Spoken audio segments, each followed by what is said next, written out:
Alors je vous présente le rafraîchissement adiabatique qui est compatible avec les bâtiments passifs, les maisons passives que l'on réalise dans la région et avec en 2,5 litres d'eau par heure, que ce soit de l'eau du réseau ou de l'eau de votre récupération d'eau de pluie, on va réussir à baisser un petit peu la température de l'air insufflé dans le logement. On est vraiment dans les notions de confort compatibles avec une construction passive.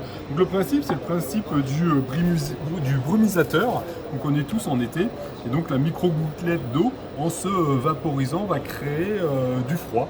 Et donc ce caisson, on va le positionner sur l'air extrait du logement avant la VMC double flux.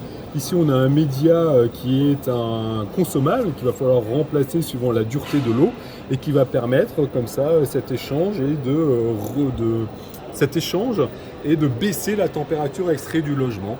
Ensuite, cet extrait va passer dans l'échangeur de la VMC double flux qu'on expliquera dans une autre vidéo et on va ainsi redonner la fraîcheur à l'air insufflé dans le logement. On va baisser de 2,5 à 3 degrés l'air insufflé sans utiliser de fluide comme une pompe à chaleur. Voilà, c'est vraiment avec de l'eau.